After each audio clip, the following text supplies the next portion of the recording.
Oh shoot, that's my bed. Hey everyone, good morning. Hey Charmonk, hey Pixels by Chris, hey Pippa. Glad you guys could catch the stream. Morning. Well, morning where I am.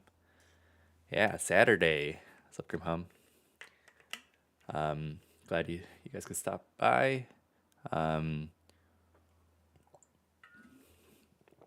everyone doing? So today for the live stream, here's the plan. Let's see, let me build the project. Pippa says I'm buying a Playdate. Shoot, that's dope. Yeah, Playdates are cool. Alice says, hey, hello.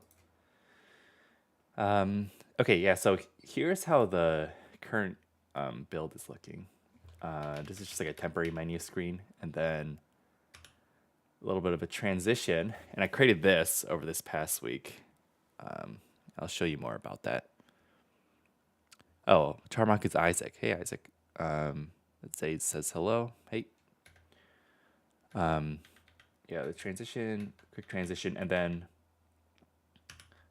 here's the combat. We've seen this before. I've also added a shield ability, so that's new. So this will block damage, and I've also added card draw. So this one draws 2 cards, and then once you defeat the level, it brings you to this screen. Bah. Pretty cool, eh? Pretty cool. So that's what we have so far. But then basically what I want to do the stream is right now when you play a card, it just plays it automatically, but there's no way to view like the card name or description or any more details about it.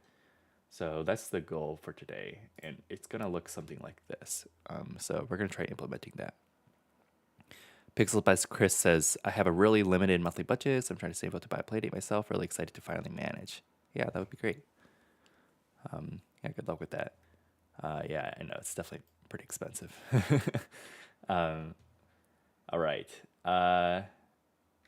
So and as always with any stream, feel free to ask any questions and stuff. I'm always happy to answer about Playdate Dev or any other random things. Okay, so I haven't done any work on doing this UI thing other than drawing the art assets for it. So you're going to be able to see how I make UI from scratch, I suppose. Let's see. Pivo says they're getting a Playdate for Easter and birthday combined. Yeah, wow, that's a double whammy. Grim Home says the black background looks great. Are you planning on keeping a black static background, or are you planning on having something else for the background? Yeah, I want something for the background. I'm not quite sure what to do, to be honest. Yeah, I'm not sure because I don't want it to be too messy. I was sort of thinking of something like, let me pull up Core Fault actually. Core Fault.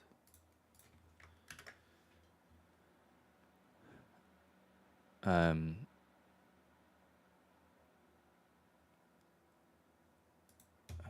it is. Deploy. So I was sort of thinking if I should have some sort of like generated background, like this one in Core Fault. It looks not bad. Like something like this, like for example, maybe in a forest level, there'd be like falling leaves or something. Or having like some animated background, but I'm not sure how to do it in a way that's like not too intrusive. But maybe I'll ask for some advice on it in a video or something. Dagan Osprey says, can you drop assets from Aseprite into the Playdate SDK? Yeah, I mean, I use Aseprite all the time. You just have to export it as a PNG. Pixel by Chris says, I really like how cards look like they're on different or random frame rate. like they're doing their own thing. It adds a nice dose of character. Yeah, I had to think about that for a bit of how to do that properly. I use the same. I wrote this utility function to create an animated sprite. And I make sure to randomize. So I have like a loop counter. And then I make sure to randomize where in that counter the card is and also what frame it's on. Where is the frame? Draw loop index. Oh wait, I think this is supposed to be randomized. Shoot. Wait. This is good that we caught this. Let's see. 1, 2, image table. Draw loop index. Yeah, I think that's right. Okay. Well, good thing I caught that. Thanks for the call out. So Frank Ross says, do you think they'll make a new Playdate with color and a backlight at some point? No, I don't think so. So I don't know if people know this about the Playdate, but it's like, I should have covered this in that one video where I talked about how the Playdate is expensive, but like the Playdate was like completely a passion project from Panic, right? And the reason it even became a thing was because they were so enamored by the screen specifically. Like everything started from the screen. Like there's this sharp memory display. Let's see, sharp memory display. And it's a really strange, interesting screen. It's like a mix between an LCD and also one of those like e-ink displays, like on the Kindle and stuff. So that's why, for example, if you look on the Playdate, it can just stay on the screen forever, for a long time with like using barely any battery. You see, I haven't been charging this for a while, and like the battery is like still full. Yeah, so it's a very niche, interesting display, and that's like part of why they wanted to make the Playdate in the first place, was the screen for itself. So, like you could say the screen is part of its identity for them. Personally, that'd be dope. I would love a color Playdate, but I don't think they would do it. Yeah. Let's see. So some more questions. Pippa says, it's Playdate Lua only or any other languages too? Yeah, Playdate is, you can code in Lua or in C, or a combination of both. And some people are working on some bindings for some other languages. For example, I think there's a Rust binding for Playdate, so you can write Playdate game in Rust, and then it'll compile it to, I don't know if it compiles it to C and then to the Playdate bytecode, something like that. Cool.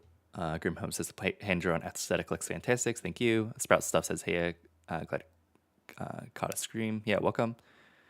Karka says, reminds me of a Pico 8 game. Yeah, it does. It sure does. Yeah, Pico 8. Yeah, Pico 8 is awesome. I love Pico 8. I think like I would love for the Playdate community to reach that level of maturity of the Playdate Pico 8 community.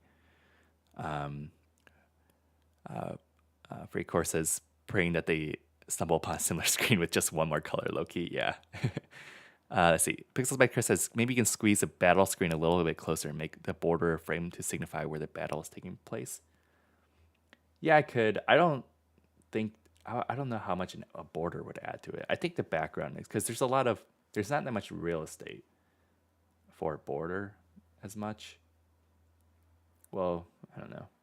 I did also want to fit relics at the top, but I might not be able to fit it, so I might have to put it somewhere else. Yeah, a background would be cool. It's a little dark, empty.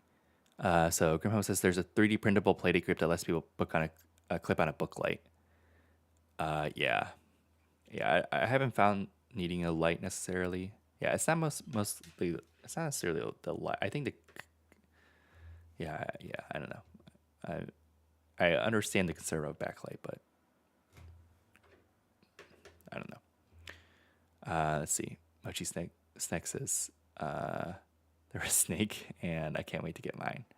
And that they're working on a 2-player Playdate game that uses a custom audio cable. Oh, well, that'd be cool. Interested to see that. Yeah, Kevin Thompson said they don't need color, but love a backlight. So Pixel by Chris says Kingdom Hearts has different frames for the action box. Yeah, I never played Kingdom Hearts, but that's interesting. Okay. And Grimhelm says there's a Rust one for Nim. For like a binding, I see. Okay. Caught up on the comments. Let's get started on the actual development. So I'm not actually sure where to start.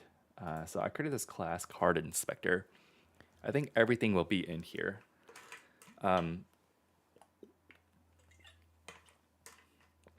It's always kind of hard working from blank slate. My question is how. So I wanted to smoothly animate, and I'm not sure how best to go about doing that.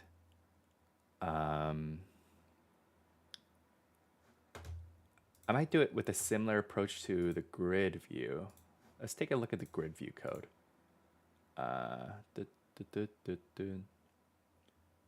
And it's not here. So if I remember correctly, the grid view does something interesting where they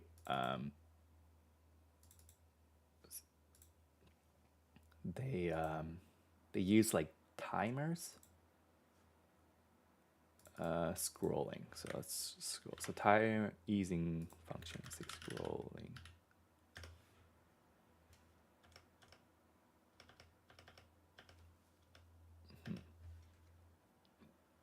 Oh, this. So set up timers. Timer X.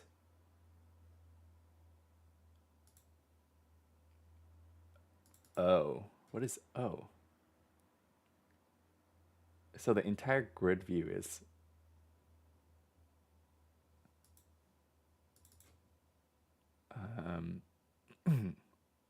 so how do they have all these cells? I'm trying to think of how they move every individual cell, because the plan is we're going to have multiple of these screens for each card, and everything should be shifted over.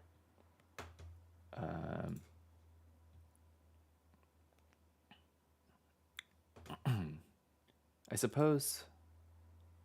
No, I was thinking maybe we'd put this in every single one. It'd be like...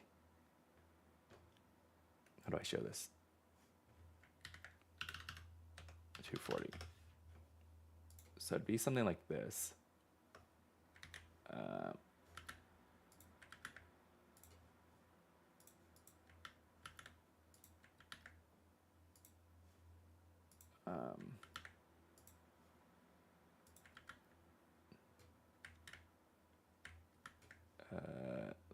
Like this. So they'd be layered like that, and then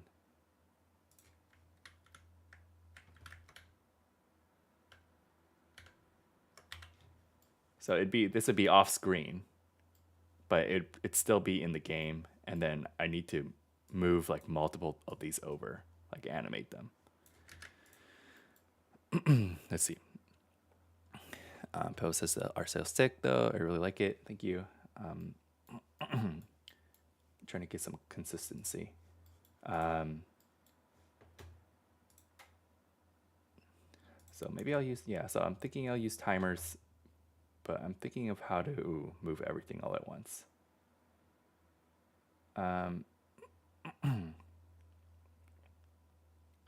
Timer X. Let's look where timer X is in the code. Set scroll duration. Timer X. Scroll position X. Oh, it should be here. So scroll position X. Get cell bounds. Draw X. Draw in rect.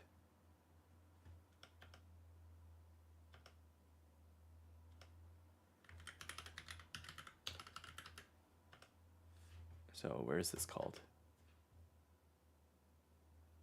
Okay, I have no idea. let's let's just go with our own solution or something.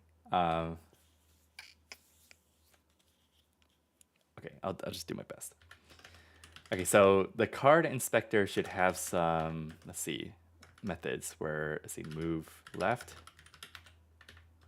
function card inspector move right, and then there should be some sort of index to keep track of which card that you're selected. That's selected. And this should actually be passed in, I think, based on what card you're currently holding right now. And then ideally, I think there should be some cards passed in. So my idea is the cards in your hand will be passed into this card inspector. And then this way, if I ever need to use a card inspector somewhere else, maybe I can use it somewhere else as well. So that could be nice. So cards. So I think what we want to do is for every card, we want to generate one of these. Okay. And so this is gonna be the card, but double the size. Okay. So maybe we can do list of those cards and then descriptions. And then there's 2 elements. And then I think there's gonna be the arrows. So there's gonna be 2 arrows as well. So that left arrow equals graphics.sprite.new, and then there's gonna be a right arrow as well.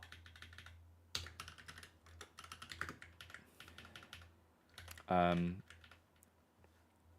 then I think what we want to do is loop through all the cards. And then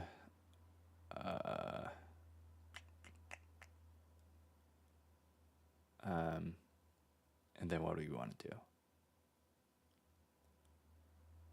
So we loop through all the cards, and then I think we want to create a double-sized sprite for each of the cards. Let's see. So let's take a look at the documentation.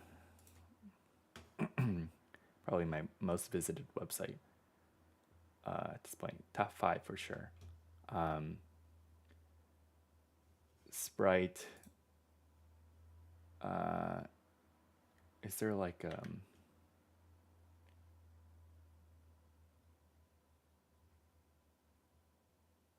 set scale? Okay, I've never used this before. I imagine it's kind of a slow operation. We'll just see how the performance is.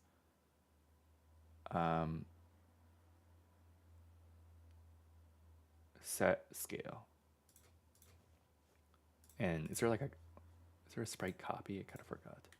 Oh, there it is. Okay. So let's do this. Local equals.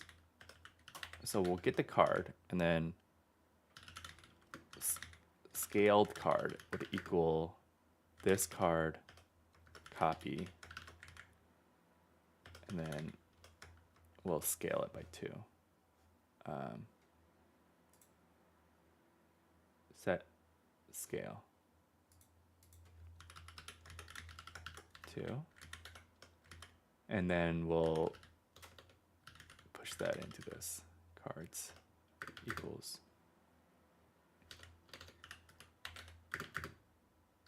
scaled card. Okay, so that's taken care of.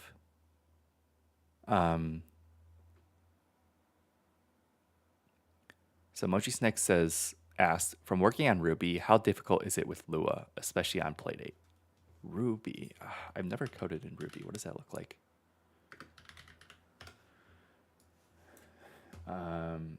Ruby programming language documentation. Let me just look at some images. Okay, it kind of looks a little bit like Python-ish. Yeah, I don't think it'd be very difficult. Yeah, it'd be pretty easy probably. Honestly, any programming language, if you know it, it'd be pretty easy to learn. Lua. So Miller says, hey, I'm a new subscriber of yours. I'm by no means a game developer, and I don't have much interest in it, but I just like watching the videos, and the Playdate seems like a perfect thing for me. Oh yeah, thanks for watching. Jeremy Cox asked, do you have any recommendations for someone wanting to build games for the Playdate but has no coding experience? Where would you recommend starting to get a good base? Yeah, I get asked this question a lot.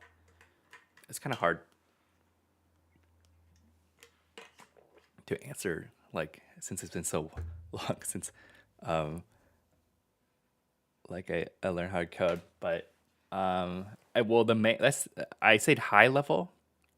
So there's a lot of like specific things that you could be doing, like different approaches, right? Some people would say, oh, I learned best from courses.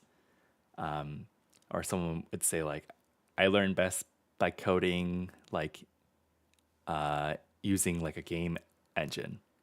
Or some people say, oh, I learned best like maybe from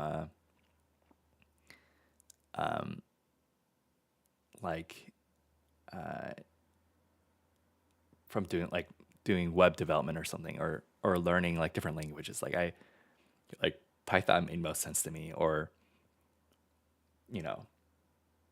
Java or whatever. But I think the high level thing is like motivation. So if you're not working or doing something that you're motivated on,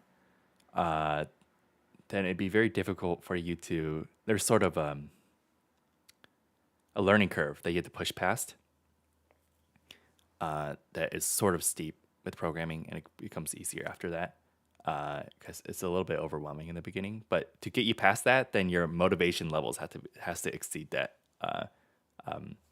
like difficulty curve. So I would say think of something that you're really interested in. So if it's game development, I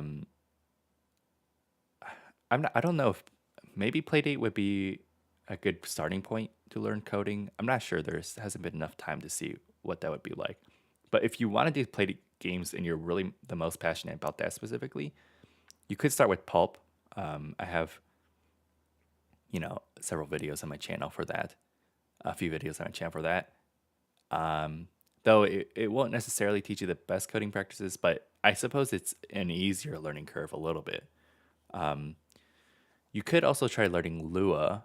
I do have a couple of videos that teach the basics of Lua. I think it's like learning Lua for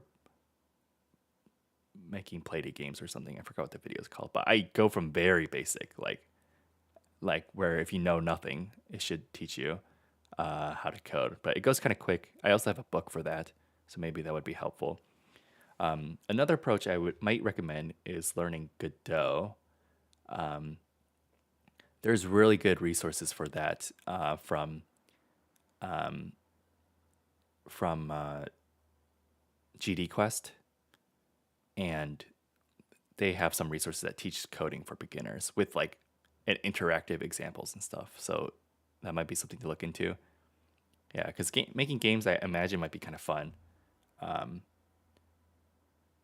Like that as like a motivator. And then I think there's another approach that some people take is like learning Python for automation. I think there's like a book or something called like Automate Your Life or something with Python. Automate everything with Python or something. And that's like motivating because, you can start automating things in your life. And so it's like a real world application. Or if you want to make a website, that's like something to look into too. But yeah, as long as it's the thing that you have a goal and of like what to do and it's sufficiently motivating, I would say you just start, and then every time you run into an issue, just start Googling. But yeah, I'm not sure. Maybe I hope to have like think of that more. Maybe yeah, in the future I'll have more resources for in that vein.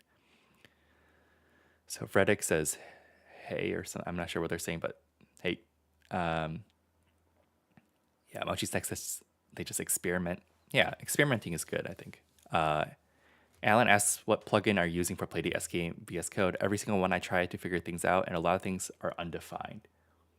So the main thing with the Playdate stuff is not necessarily the plugin necessarily, but your VS Code definitions. So if you look here in settings.json, I have things like, for example, this workspace library links to the Playdate SDK library, and that picks up on all the things that are defined there.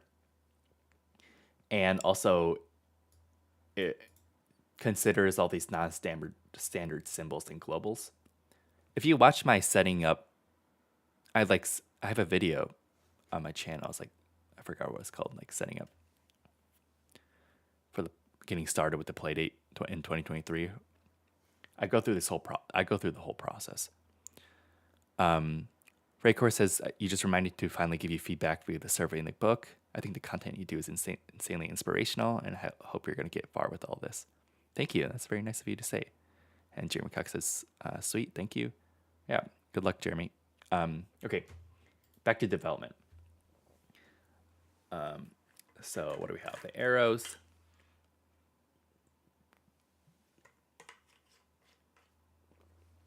Oh, you know what? I think we need the position. We need to place these in the world somewhere. So let's see. So I think there's going to be a base X, base card X, and then where should that be? Somewhere like here. Where is that? 310 115. So maybe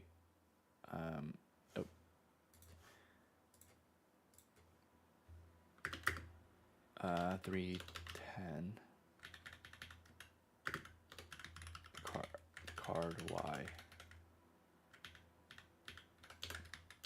This card Y should be around 120. And then base description X should be, okay, where should the description be? Somewhere around here. So this is what, 140. And then 120. Base description Y. And then I think we want to subtract from these based off of what the index is. So base card Y minus equals index minus 1 times 400. And then same thing for the description. Okay. And then I think scaled card add.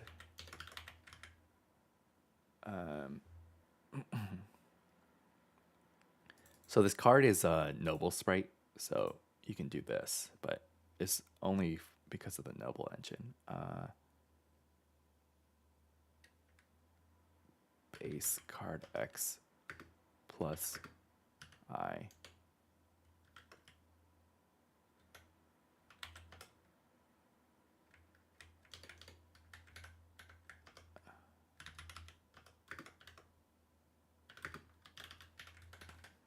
Like this.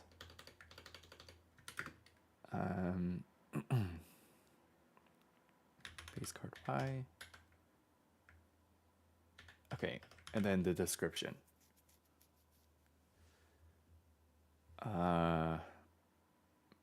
Maybe I'll do this. Local description sprite equals, we'll create a made up function, create description sprite.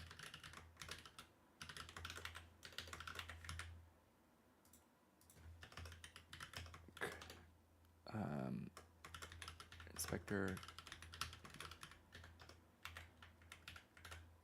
card.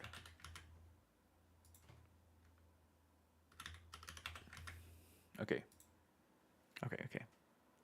I think we're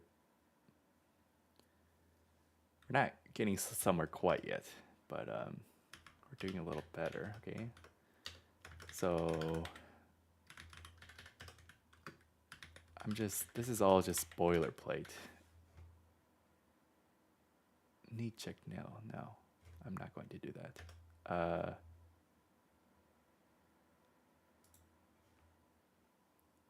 Let's see, local description sprite equals graphics.sprite.new.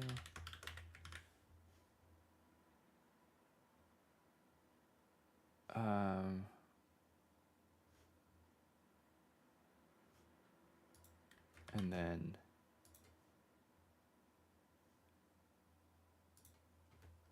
we animate this one. Equals utilities.animate sprite.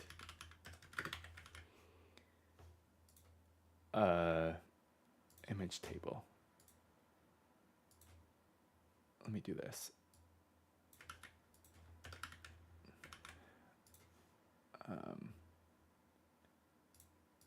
So I created a utility function to help me animate sprites. So this description box should ideally be like wobbly as well. So let's do that. Images, UI. It's also hard making UI. It's like everything I have to like think about custom. Or like it's the animations that are kind of a pain. Let's see, assets, images. Yeah, but it's so important. You have to have the juice. Description, background. Okay. I think that's right. Okay, and then eventually we'll want to return this description sprite. Okay, yeah, I got rid of the error. Okay. Town Ninja says, how's the weather? Good. Cloudy, I think, as it is always in Seattle. Mochi's Neck says they're heavily inspired by my Morse code sharing game.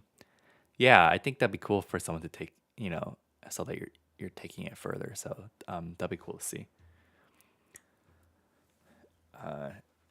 Yeah, I don't know. I suppose I wasn't particularly inspired by that project, but I think it was fun coding that up.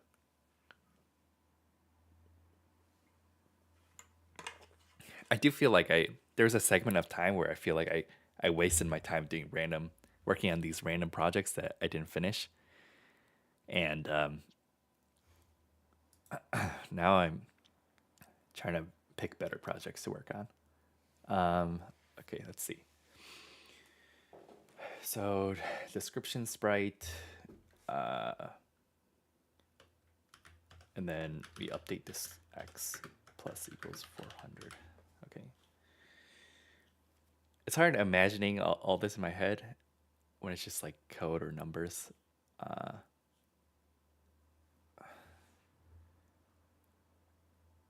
Yeah, the animating. Oh, shoot. You know what? I also want to animate it up onto the screen. How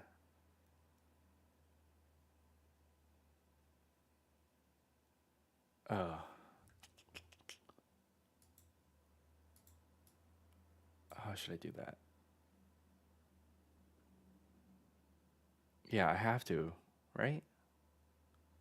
Or else it would just randomly appear. Okay, yeah, I definitely want to animate it. Okay, that's fine. So there's this background. No, not this one.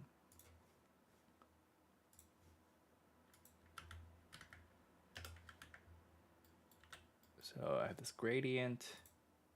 Make sure to save this. Gradient background.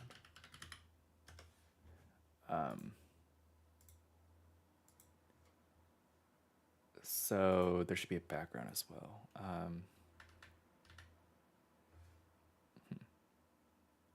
How should I do this?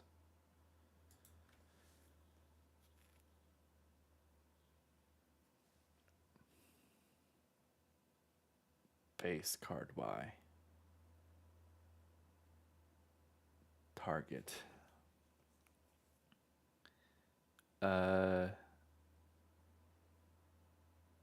Okay, I'll just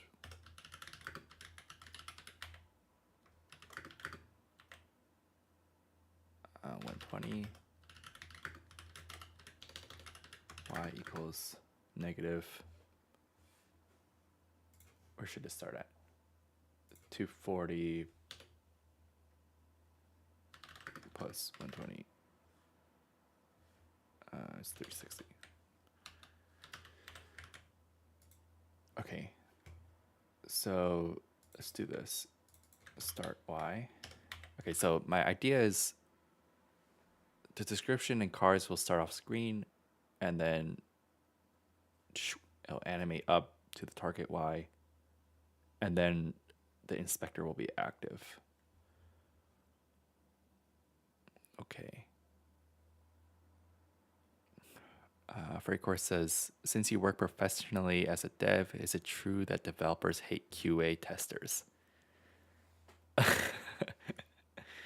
Well, I've never actually worked with QA testers. Well, actually, on my most recent project I was working on, I did. No, yeah, no, I don't think that's true. I don't think that's true at all. If you're actually like a competent developer, I don't see why you would hate QA developers. Well, one thing is, I think as a dev, I think it's quite strange to be like too invested in your code. Ideally, you should look at the code that you write quite objectively and think, you know, I don't like if you're like and then if QA catches stuff, that means it's an actual bug. So there was something wrong with your code. And if they weren't there, then you wouldn't have caught it, and that affects customers. So this like it's an overall good thing. Yeah, but I mean, it's like I think if a developer says that they hate QA, that means like they for some reason think of their code more highly than what it is, which I personally I think is quite strange behavior. Freycore says, I've been working in QA testing for 5 years, mostly with video games, and I've been hearing about how us and devs are natural enemies. Yeah, it should be the opposite. QA and devs should be natural allies, rather. It'd be way worse for. I mean, if you just look at games like let's say like Cyberpunk, for example. Like when you have a game that hasn't been able to be fully tested and gets released and has bugs, you cause a lot of issues. It impacts perception of the game, and players are upset. Devs are scrambling to try to fix everything. It's horrible. And QA solves that. Okay, let's see.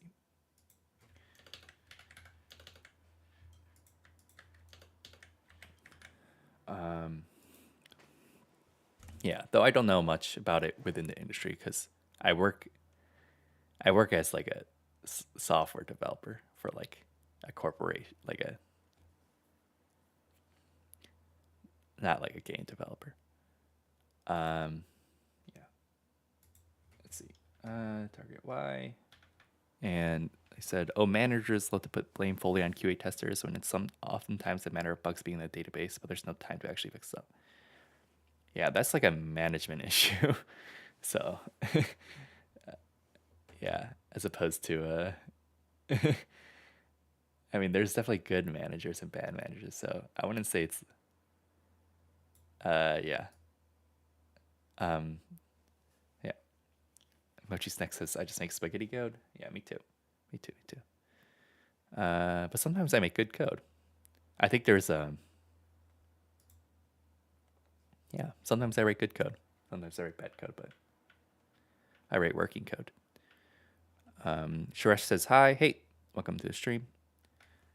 Let's see. Okay, more stuff.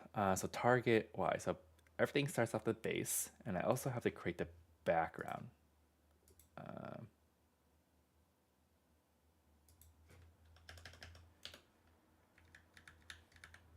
So let's create the background here. Self background.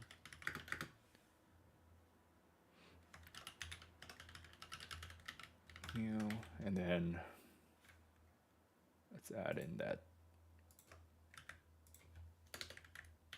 there's a gradient background. And then let's add this to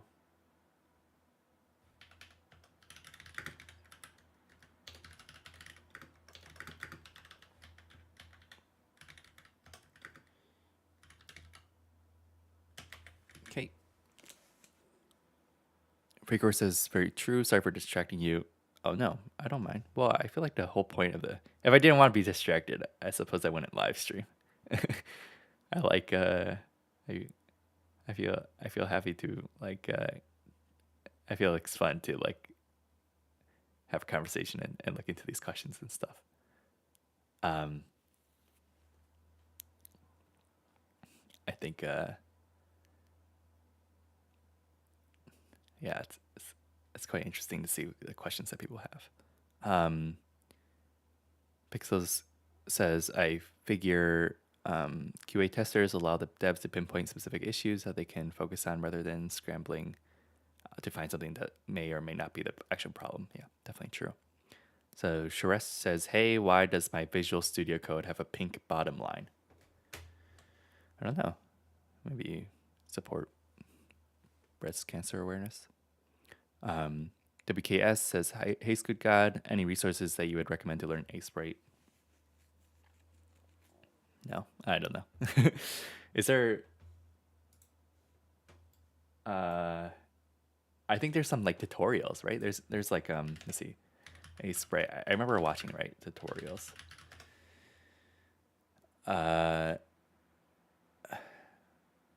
Some of these ones are quite good. I think I might have watched this one from Adam C. Eunice.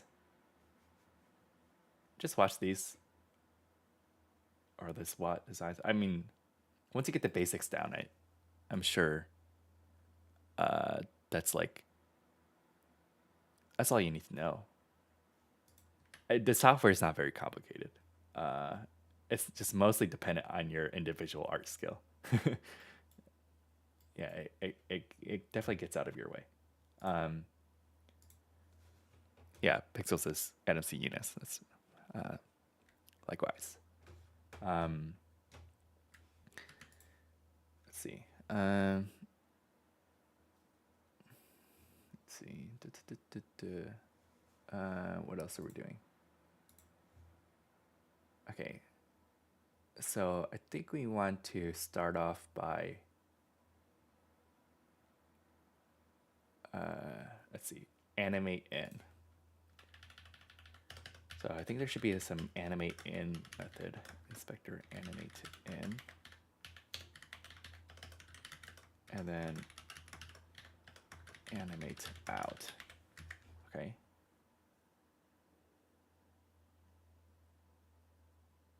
Um,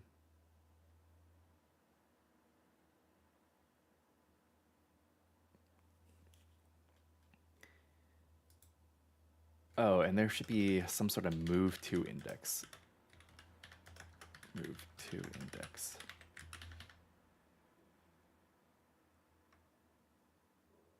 Oh, wait. Wait. Okay, I'm trying to think about this. So I think I designed this in a way that the card inspector should be reinitialized every time you call it.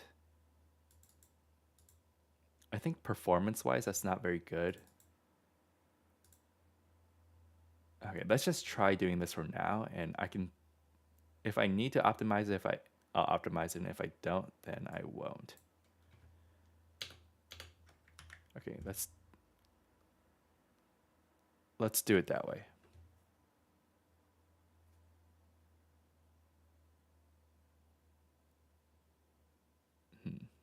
Yeah, let's do it that way. So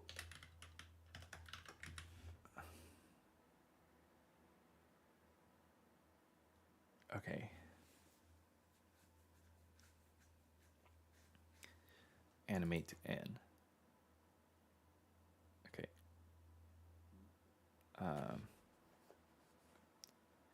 So I think there should be self in timer equals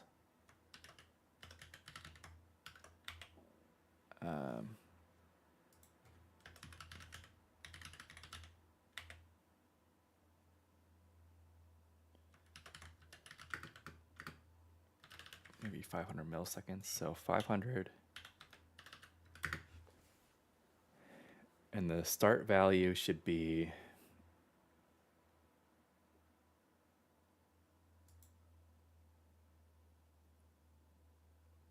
okay. Target.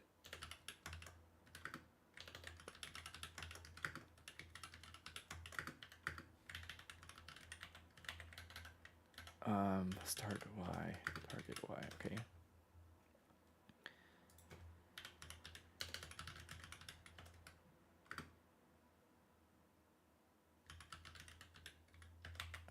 Okay. Okay. Okay.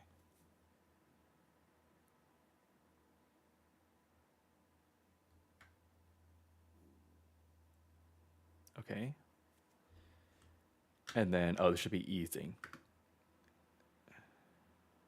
Ease out cubic. I think that's a good one.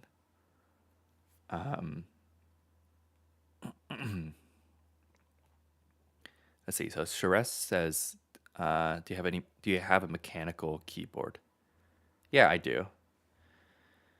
Yeah, is it loud? I have it's a keyboard I have. Oh, it's heavy.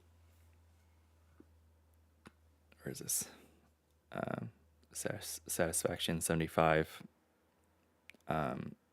with Holy Boba switches and Hanami Dango keycaps.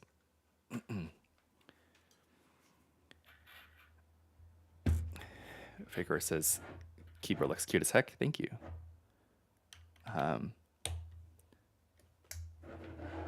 Suresh says, it feels satisfying. It sure does. Okay. So in timer dot, we'll create an update callback equals, and then I believe what we need to do is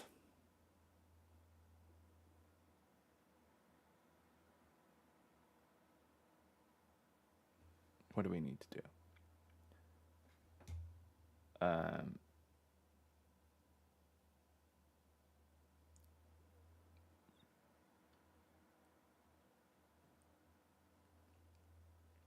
We need to animate the background. So self.background should be moved to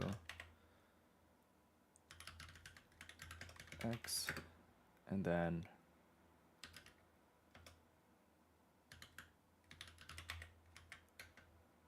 okay.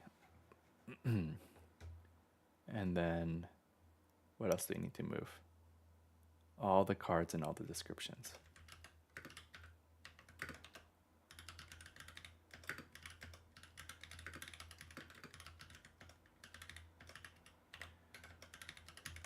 This should be moved too.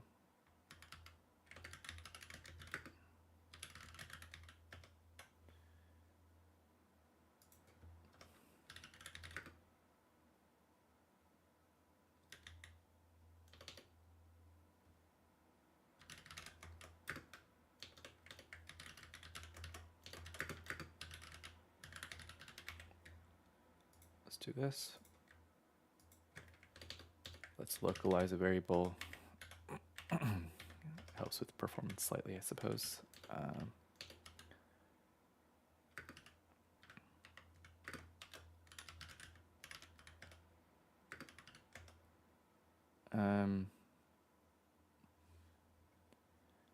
I mean, the description and the cards should be the same length, right? So I'll just do it like this.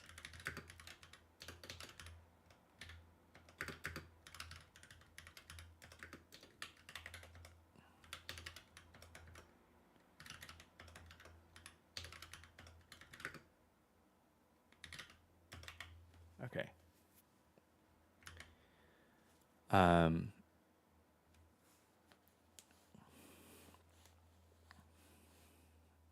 Yeah, let's see. Okay. Yeah, this is going to be very inefficient, but hopefully it'll be okay.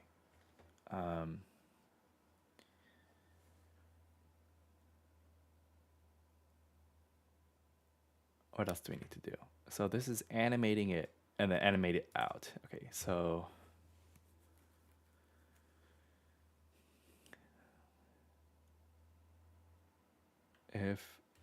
how do I get the value of a timer? Where's the SDK when you need it? Timer.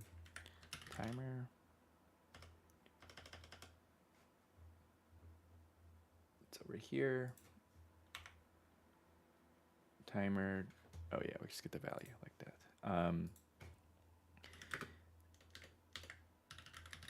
Local start y equals 20. Oh, we need to animate the arrows as well. Okay,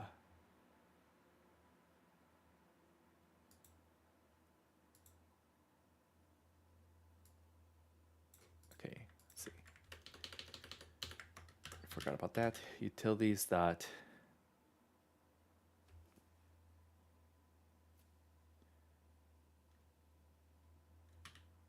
create animated sprite. And then arrow left, arrow right,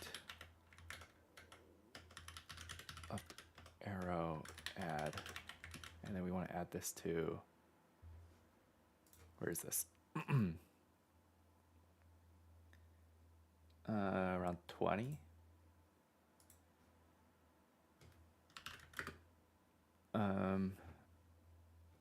Start y 380. Okay, so we have the arrows added, and those should be animated as well. Left arrow move to the x, animate y, and then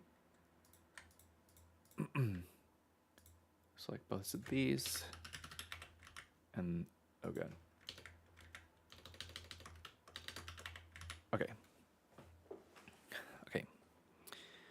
Okay, Mochi Snack says, best video games to learn coding, WarriorWare, DIY, Baba is you.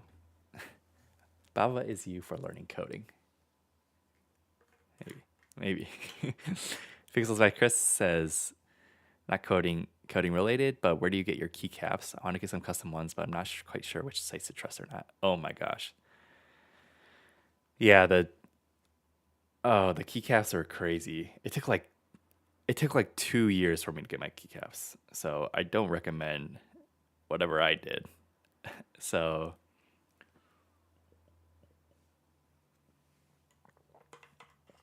I got like I suppose I'm no stranger to waiting for things along with the Playdate. So those were like, wait, is it? I got from GMK.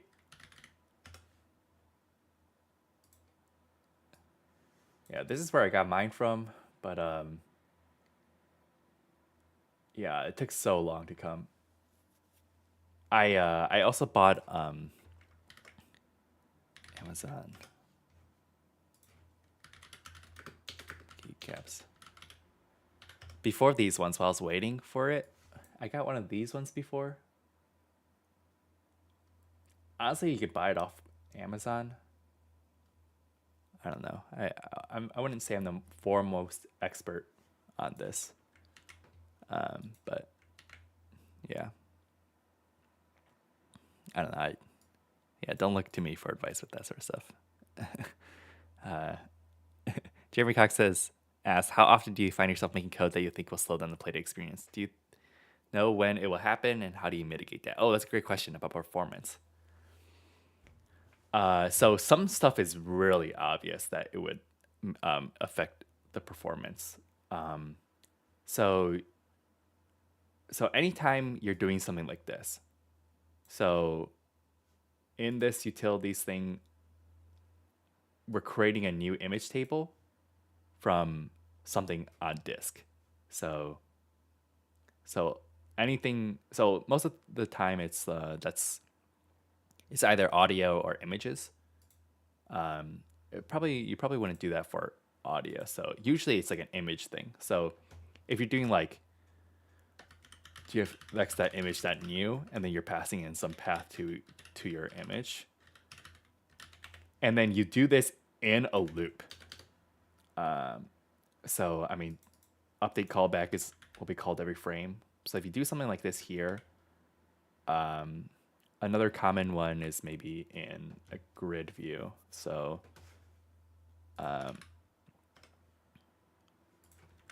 grid view. Where's this? Grid view draw cell. This gets called every frame. Obviously in any of your so this is a sprite, and this update loop gets called every frame. So if you're doing some sort of image thing here, yeah, that's super obvious that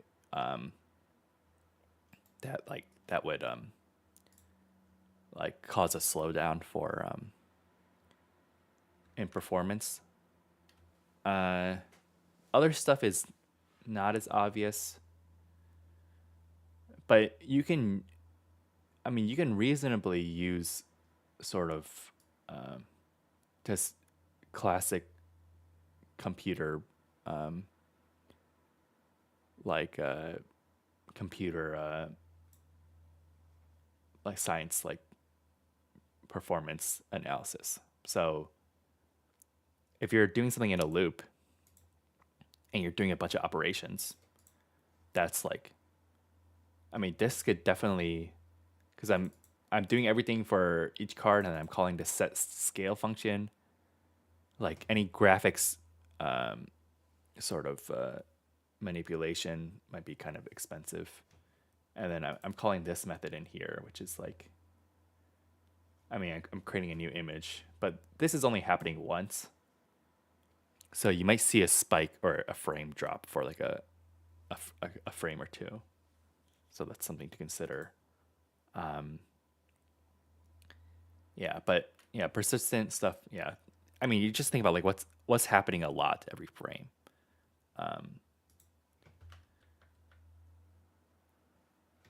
Yeah, but I'm always sort of thinking about, I have performance in the back of my mind.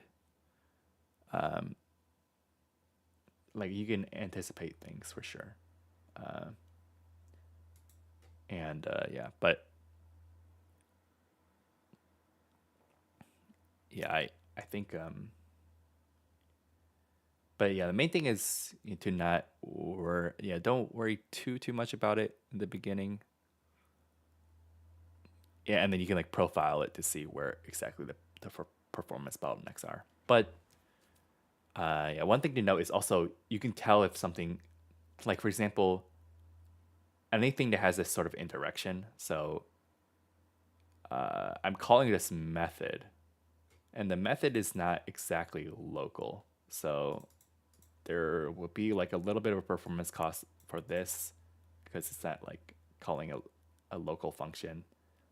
Like utilities is a global object, and I'm calling like a specific like sub thing of it. So there's some performance cost to this that I could optimize, but just for ease of implementation, I'm not going to. But if I had to, then I could go back and change a bunch of these things to optimize it. But a lot of this stuff is not very optimized. But I'm writing it first just to get it out there, and then it's way easier to optimize like something that already exists instead of like having to do it at the same time. Yeah. Yeah, Fakecore mentioned ADPCM. Yeah, so that's really easy. That's I just as like a example of what to do. Like when you export something, some testing thing, and you export it, it's really easy to do. Export SWAV and then make sure to export it, the encoding as this IMAADPCM. If you're doing some sort of a Playdate audio thing. Yeah, really simple to do. Mochi Snack says Super Mario Bros. 3 on NES checks collision every 4 frame updates to improve performance. Oh yeah, I didn't know about that. That's cool. Yeah.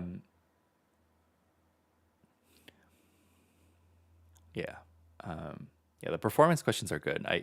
There's actually a lot to think about with Playdate, like things to consider with Playdate performance stuff that I didn't even know about until really recently. For example, I've actually been doing some performance testing recently. Some of the results are pretty interesting.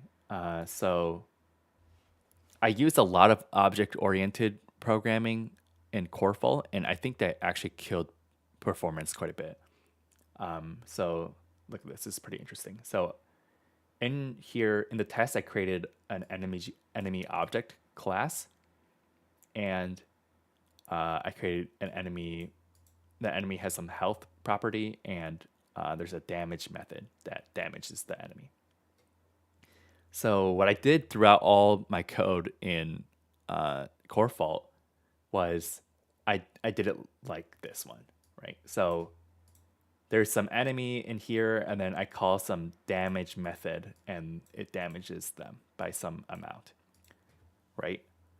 And but this is actually the slowest operation. So I did a test on 10,000, and this takes about 120 milliseconds, so 1.2 seconds.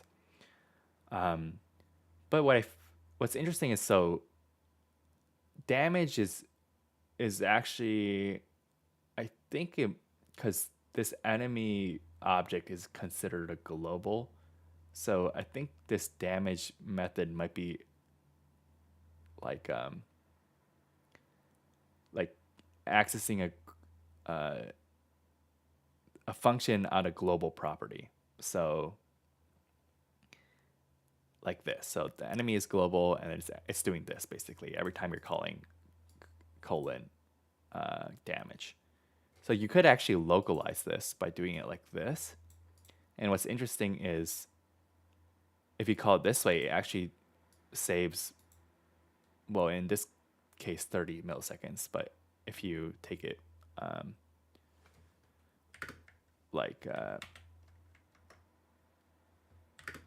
what is this? 30 over 120. That's 25% faster. So that's pretty cool. I didn't know about that. And that's like an easy change. But then a harder change would be to restructure your data in your code. Instead of using object-oriented, you do more of a data-oriented approach. So you have like a list that keeps tracks of all that enemy health. And then you have some function that operates on that list instead. And that's like way faster. Like it's like 50 milliseconds versus 120, more than twice the speed. So yeah, that's like there's like levels that you can go to in terms of what you can do for performance. But yeah, I'm still looking into learning about that stuff. Yeah. Yeah. So like for example, like some other like what's interesting is like there's this concept called cache locality, and like basically it's like how how the CPU gets memory, and memory is really the slowest process for like for in any sort of computer, like getting memory. When you there's like levels of memory, like ones that are closer to you is like there's a cache basically, and there's multiple layers of cache that like are faster to access, and then there's like your main memory, which is like takes a lot longer to access, and you want to ideally be hitting your cache, like getting the memory from your data from the cache because it's a lot faster. And so like your the CPU would instead of getting from memory each time, it'll grab a chunk of memory and put it into the cache. So there's like a way that you can sort of write your code in a way that optimizes cache hits. I'm not sure if this is doing it, like putting everything to a list like this, because I'm not sure how the Playdate is like compiling this sort of code. Normally in Lua, I don't think it would be the case because this list is like it could be a bunch of different types. But it could be doing it. I'm not sure why it's so much faster. It could be because of that. It could also be because of like it's not indirectly, like for example, this self.health is like you have to every time you do a dot that adds some extra performance basically. But yeah, but one thing that could really take advantage of like cache locality is like if you use a string is definitely like packed together in memory, so you can like you could create like if it's a read only object, you can create just like a giant string of zeros and ones, like data equals like 0, 0, 1, 0, like this stuff, and then you can use string.byte to access an index in this string, and that's like faster than doing an array access. So that's pretty interesting. Okay, anyways, I don't know how interesting or useful that was, but I've been looking into that recently, so I thought that was kind of fun.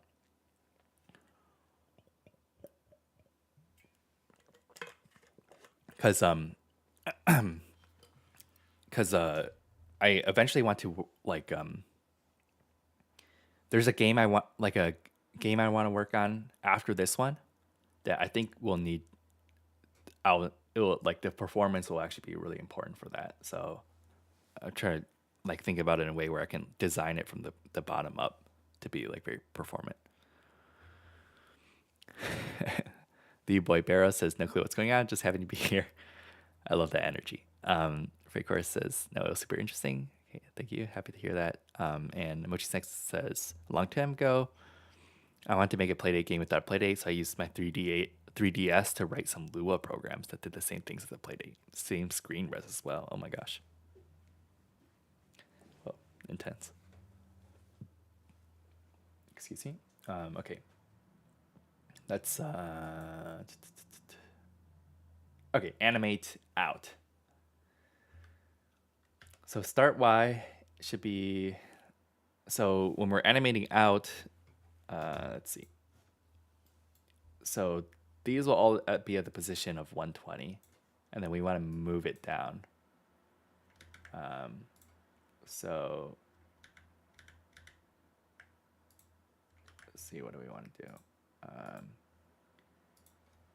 But you should be also be able to cancel the animation partway through.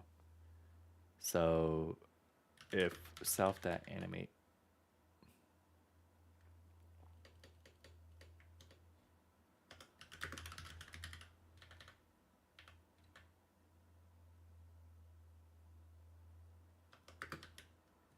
Uh,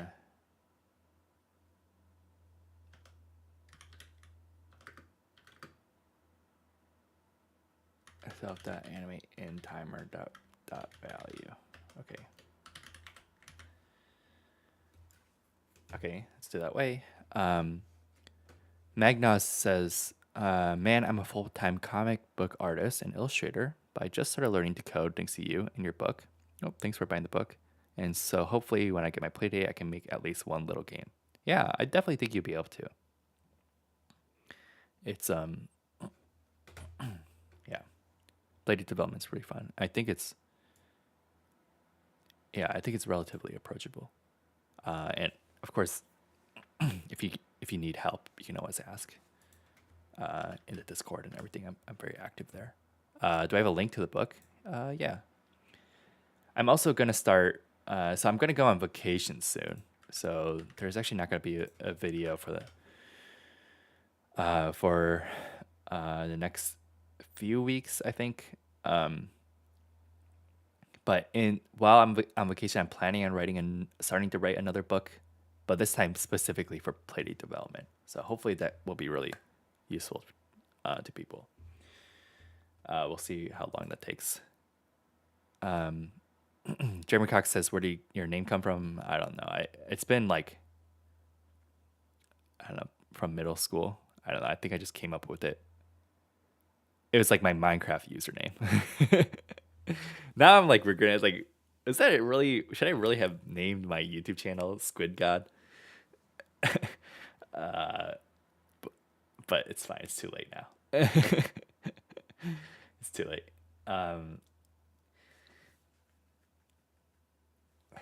Yeah, I think I like the squids in Minecraft. That's like that's that's the max amount of depth there is in that name. Let's see. Jimmy Cox says, "Don't worry about it. It's dope. Thank you. Glad you like it." So Lou Boy Barrows says, "I think I saw the Metroid Metroidvania video out of nowhere. Yeah, that video did pretty well. And quickly watch a majority of your vids. They make me want to order a Playdate and try my hand at programming game again." That's awesome. I'm glad I was able to inspire you in that way. Math for the masses says, "I like it. It's easy to search." Okay, that's good. The SEO, man. I do have so this domain is actually I bought this domain, but I haven't used it for anything yet. But squidgod.dev is mine. Let's see. Pixels by Crit says, "I remember really enjoying your little Playdate tutorials since they're so beginner friendly. I remember being so happy when you explained where to put specific lines of code depending on what they do." Yeah, I'm glad. That's the problem I have with like some of these coding tutorials is they assume it's like I don't even know if they know this, but they're like inherently assuming some prior knowledge for some specific stuff. Like even the concept of what a variable even is. So I hope like I really like, well, where's my let's see. Devlogs. No. Yes. Books.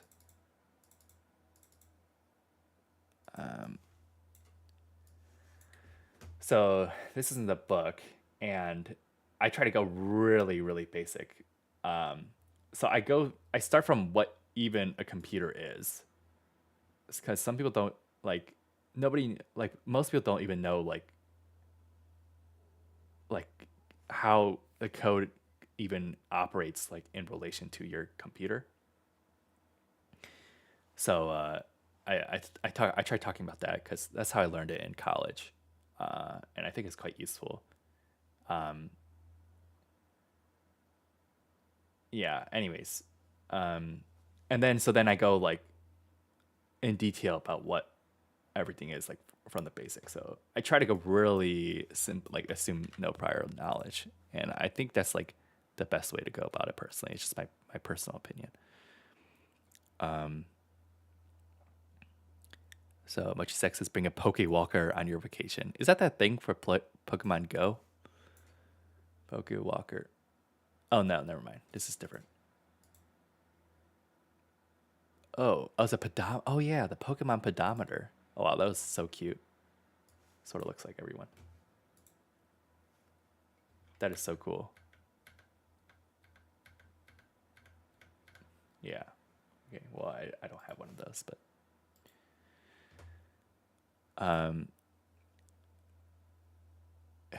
let's see. It's for Pokemon Soul Silver, Heart Gold. Oh, I didn't know that. For course, it's basically Wii Fit U meter. I do have I have my smartwatch, so that's all I got. Oh, it's the same hardware as a Wii Fit U meter. What is a Wii Fit U meter? Oh. So goofy.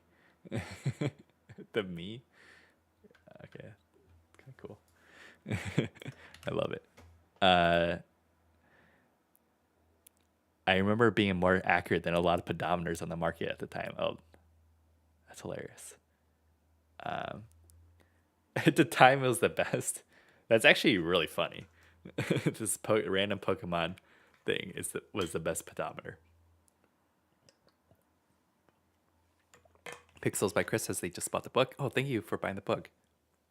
Even if I never end up making a viable product. Yeah, I hope it's still helpful. I mean, it says it teaches Lua, but really I teach programming concepts using Lua. So hopefully it should be transferable to anything, like even non-game dev stuff, any sort of coding. Even like maybe like Excel macros and stuff. It's also like, yeah. Frank says, I think Wii Fit U is actually the best fitness game ever. I lost 10 kilograms over a few months. Wow, that's impressive. So Liu Boy Barrows asks, which Playdate game did you have the most fun working on?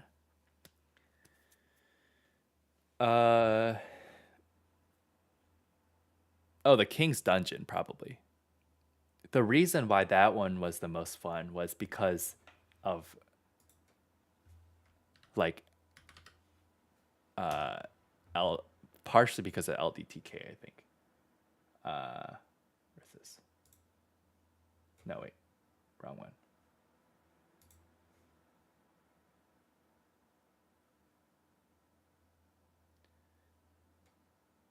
I don't even have. Okay, well. Okay, whatever. I won't pull it up. But anyways, the reason why it's fun is because I was able to quickly create like systems. So like how all like the power-ups and stuff worked. And then I could just like draw out the levels and then I can immediately test it. And it was really quick iteration loop. Like, and I pumped it out really quick. Like I made the character controller. I think part of it is I stole it from another game, from the Mario Maker game, which helped a little bit. And then, yeah, everything was like pretty simple to implement. And then I got everything done really quickly. And then it was like a playable game in like 2 weeks. And it was like, yeah. So that was when I'm able to make like a full game in a really short amount of time. I feel like that's where I get into my flow state. When it goes on longer, it gets really difficult for me. Yeah, like I'm still happy and proud of like the work. Like for example, Core Fault was very difficult to work on because there's so much and stuff, and then it took a long time, and there's a bunch of things with balance and stuff that was hard like to think about and figure out how to do, and the performance and everything. It was crazy. Yeah, but yeah, I'm hoping that once I get all this boilerplate basically done for this game, I can start like making the different card types and enemy types and relics, and then that could be maybe a fun experience. But we'll see where it goes. But I'm not sure. Might be difficult. I think the balance for this game would be kind of tough as well.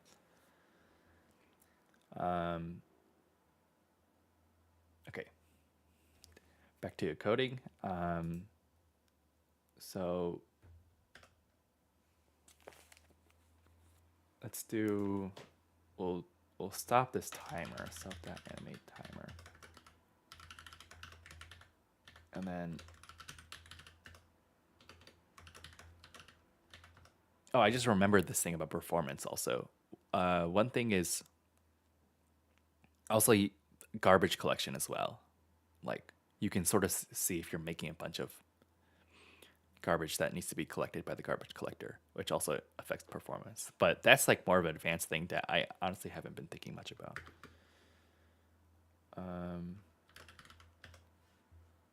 So it should be basically the same as this.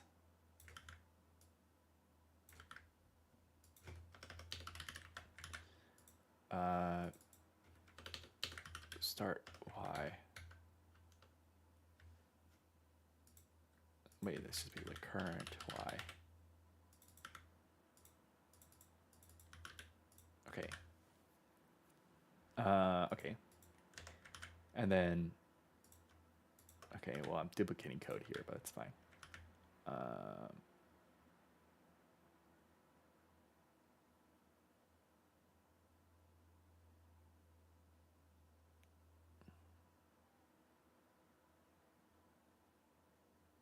Okay, I don't like how it's duplicated. Let me combine this into one function. Animate in. If in then, oh shoot, this is a keyword.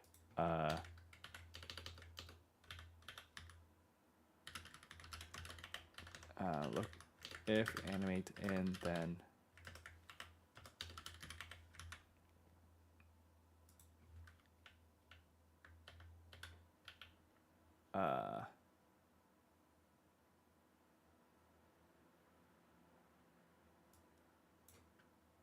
else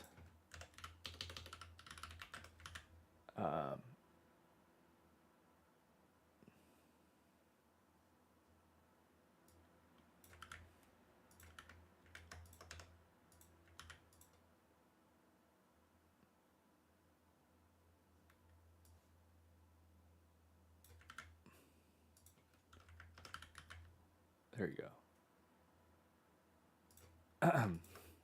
Okay, that's kind of messy, but whatever. Animate true. Okay. So the boy says, a couple of my friends did games programming at uni, but I chose 3D modeling and animation stuff. Seeing some of these spaghetti messes they'd create was wild. Yeah, you can definitely write some serious spaghetti code, especially for games, because you're like, oh, it works. But yeah, I mean, this is kind of spaghetti, but whatever. I don't really care that much. So Freakor says, I know you're super busy, but have you considered making a tutorial for a Lua Playdate SDK game with stuff like sprites, collisions, simple dialogue system in a book format? Oh, in a book format.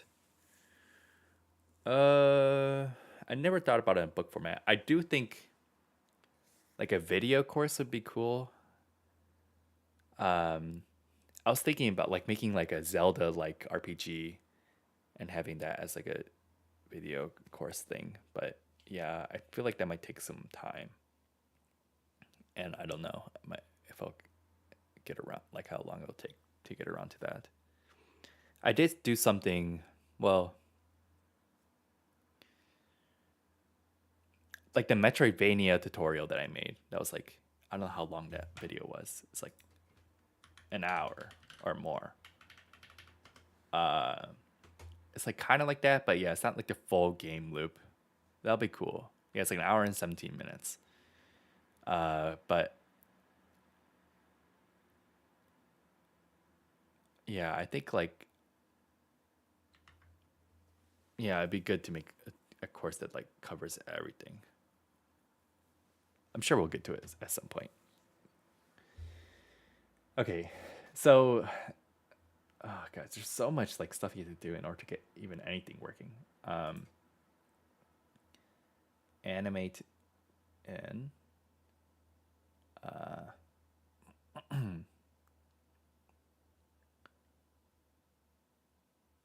Oh, you know what? Yeah, let's do this. Wait, in.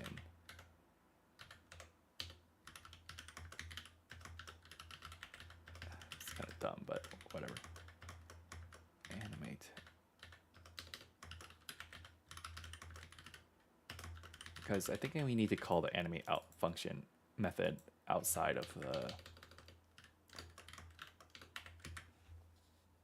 outside of this one, like based off some player input. So I'll expose that as a method. Yeah. So Ricker says that would be also be great. I just feel like a book was so great to go through over one night. I kind of like that format for how easy it is to go back to it. Yeah. I think, yeah, I was worried the length would be too short, but I think it was concise, so I think it ended up being pretty good. So Louis Boy Barrow says I bookmarked the book link for when eventually get my hands on a Playdate, probably at some point next year, judging by the backlog. Yeah. Looking forward to trying all these games though. Yeah. Yeah. I think it'll be good. Once it's exciting feeling once you get the Playdate in your hands. Okay. Concise is the word. Thank you. I'm glad that you liked the book. I'm working on an update for the book actually, which should include like examples or like that you could like code through. It'll be like not assignments, but like what do you call those? Like little work problems. I don't know. Challenges. I know some like, well, yeah, like allow you to apply the concepts that you learn. So yeah, but it might take a while for that. And then there's like a few more chapters I need to write assignments. Yeah, something like that. Yeah, and then some more chapters on some of the other concepts for Lua. There's a lot I haven't covered. I didn't cover object-oriented programming. I didn't cover like stuff about performance and like things like coroutines and stuff. Yeah, homework basically, but homework that maybe you would want to do. Yeah, but maybe I'll try to make it interesting. And then I think eventually it'd be good to have like a small example game or something that you can make at the end. Maybe like a text-based game. But yeah, it might take a while to get to that. But eventually, yeah, I have a lot of ideas for what to do with that. But it'll probably take until like the next several months to do.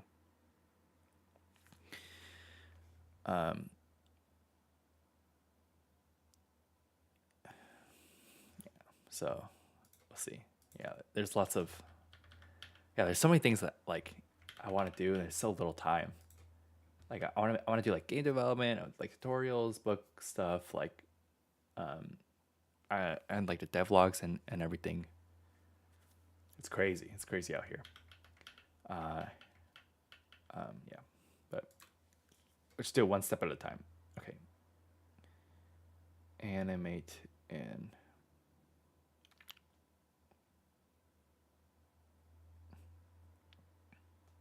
Okay, wait. I actually think this in its current state is actually potentially something we could test slightly. So game scene. Yeah, why don't we test this now actually?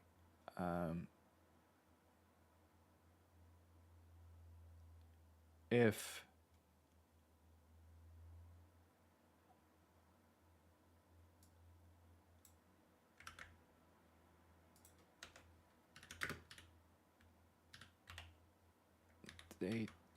that button, just press Playdate, that K button.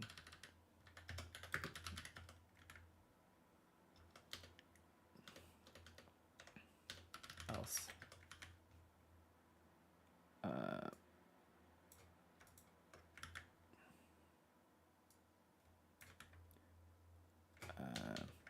Okay.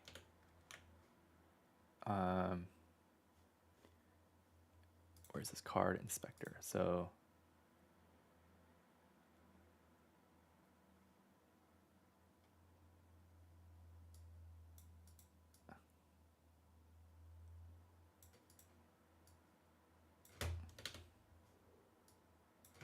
self dot card inspector equals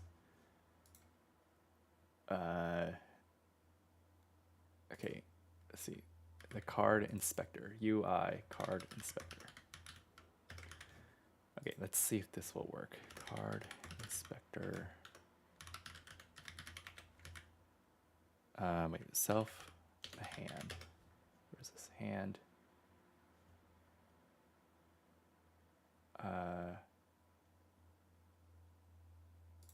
Cards. Play card. I think we need a new method here. Function get hand. Okay. Get hand. If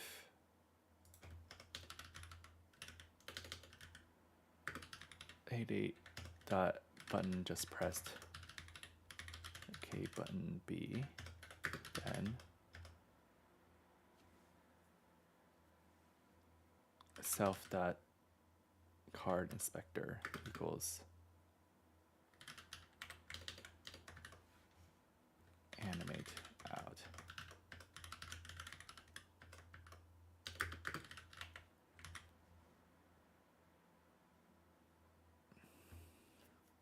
Okay.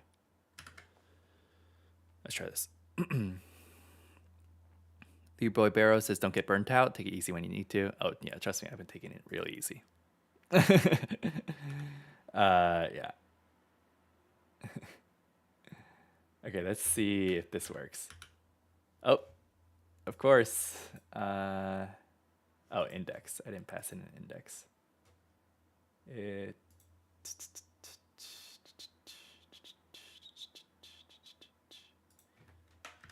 How do we get the index? Index. Card select index. I just put it here. Function.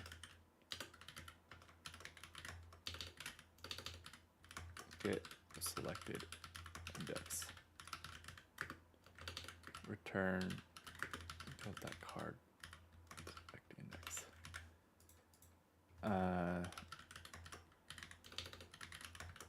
Get selected index. Okay, let's try it like this.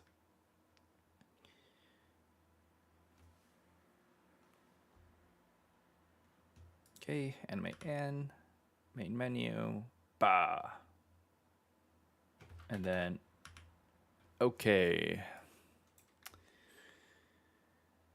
Sprites 44, where is this? In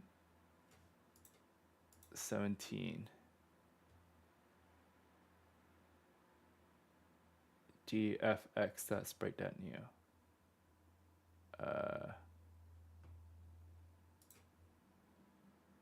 Assets, images, UI, card, inspector, gradient, background. Oh, you know what? I think it needs to be, whoops, mobile sprite. Yeah. Okay, whoops. Let's see. Precourse is a friendly reminder to everyone about the book to take the survey and give Squid some feedback quotes. Yeah, that'd be awesome. Just did my part. Thank you. Little Boy Barrow says, "Good luck and have fun with the game making. I gotta go do adult things now because I'm a fully functioning grown adult." Yeah, me too. Yeah, good luck. Let's see. So Mochi Snakes asks, "How does one know the glossary commands used if the code writing program doesn't know the Playdate SDK?"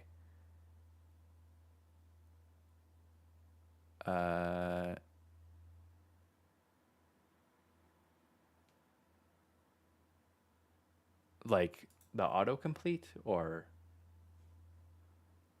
I just check the. I mean, you can just check the documentation. That's what I do. I actually not quite sure what the question is referring to.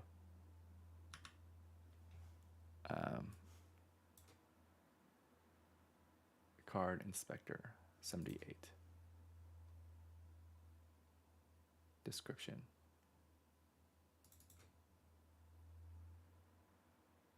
Oh, whoops. Descriptions.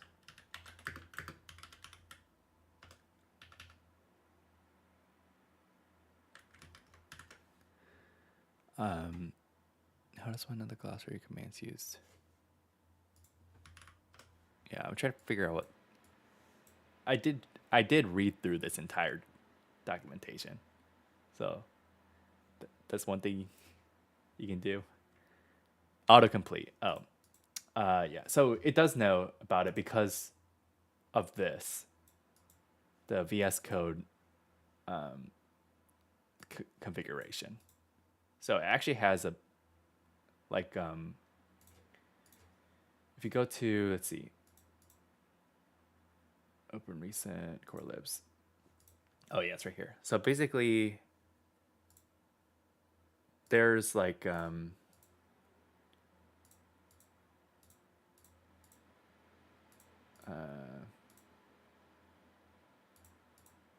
stub over here. Yeah, right. So basically it looks at this. So everything is defined in core libs. So that's where it gets all the autocomplete from. But honestly, I don't know why the implementation of the autocomplete doesn't work super well. Yeah. Okay, back to testing. Okay, if we can get this to work, I'll be happy. Okay. Okay. Now we're getting somewhere. Oh, I kind of like this. My question is, why is the description so far to the left?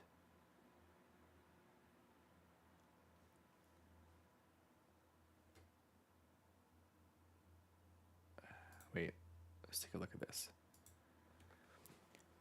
Hey, it's Geppy. Welcome to the stream.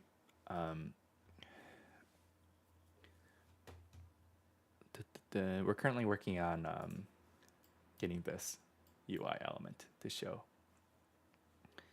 And it currently looks like this. So not quite there yet. Description base X 140. Yeah, 140.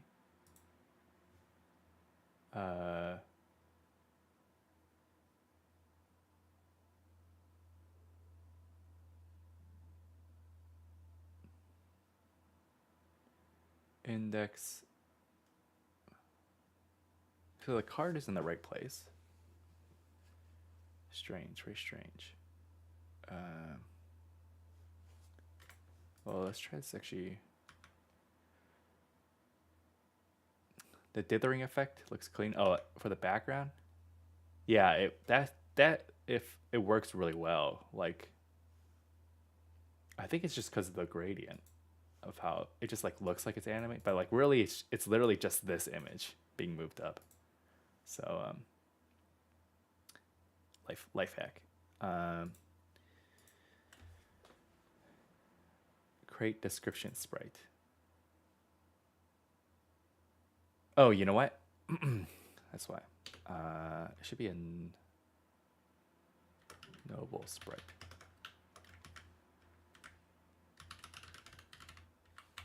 Let me see. Graphics.sprite.new. Okay. Yeah.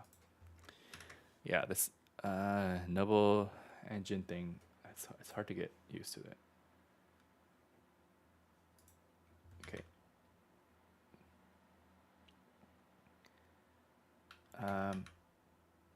Yeah. That looks pretty good. I think this needs to be moved slightly. Card inspector, maybe by 10 pixels.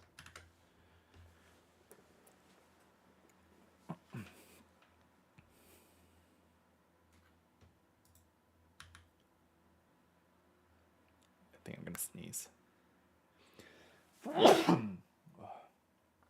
Excuse me. Okay. Yeah, now they're just like slightly too close together. Move the arrows slightly out, I think. And then this slightly left, this slightly right. Okay.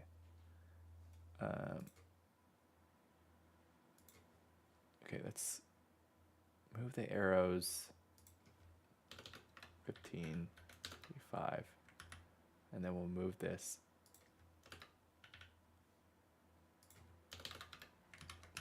like this. This is when having like a UI-based game engine instead of doing a framework. It's a lot better because you can just like visually move it.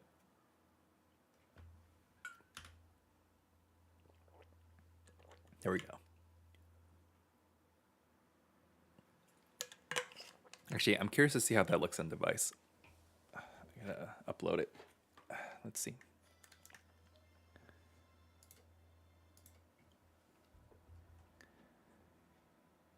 Yeah. Wow. I think we made some pretty decent progress this stream. Obviously, it doesn't move. The description doesn't get written. But this is good. This is progress.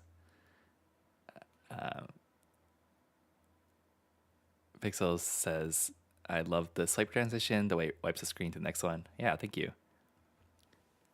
I had another older one, but I think it was a little too slow.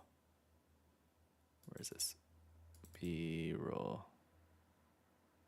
Recording.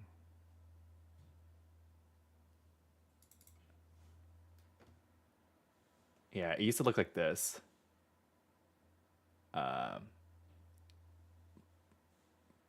But I think it was a little slow. Yeah, I like aesthetically, it's a little bit nicer maybe. Yeah, but I think it would get tiring after too many. Okay. Let's take a look at what it looks like. Okay, well, let me. Oh. Oh yeah, I think it looks good. So this is what it looks like on device. It's like some glare. I don't know how to aim this properly. But yeah, it looks pretty. Gosh, this like the way it's like flipped is messing with my brain right now. But it looks pretty good, I think. How do I angle this in a? Okay, there you go. Yeah. Somehow it looks better on the actual screen. Let me tell you, it always looks better on the actual screen. Yeah, something about it. It's like, yeah, it always looks way better, like in person. Wow. Yeah, this is cool. Ooh, I think the arrows might be a little bit too close to the sides. Yeah, but I'll mess with that later. Okay. I think that was some good progress for today's stream and got some interesting conversations. Learned some new things. Yeah, thanks for tuning in, everyone. This was really fun. As a reminder, I will be gone for the next couple of weeks. But I forgot to mention, when I come back from my vacation, it'll be Ludum Dare, and I think I want to try doing that. And so what I might do is I might try to stream the entire process of me like trying to make a game in 48 or 72 hours. So I'll try to live stream of it as much as possible. It'll be like the whole day of me live streaming, which I don't know if is good for my health. Yeah. So what's my plan for the art for what? Ludum Dare or Ludum Dare? Is it Ludum Dare or Ludum Dare? I actually never know. I don't, wait, what are you referring to with the art? Ludum Dare. It is? Wait, Ludum Dare. Dare. I don't know. I don't actually know what. Uh, yeah. Anyways, for the art, yeah, I'll be doing. I'm not sure. I'll try doing it myself as well this time, but yeah, we'll see. So that's the plan. Ray, Ray. It is Da Ray. Okay. Um, yeah, I think I'm gonna try doing it solo. But I really appreciate the offer. That's really nice of you. So yeah, I think I'm gonna try to do everything myself. I'm not sure if I've never done music before, but I don't know if I'll have enough time to figure that out. But we'll see. Anyways, that's the plan. So I look forward to that. Hopefully, if I do it, if I'm not too like dead after my vacation. So yeah, yeah. Thank you again, Chris, for the offer. That's really nice of you. Yeah. Anyways, thanks for stopping by, everyone. That was fun, and see you next time.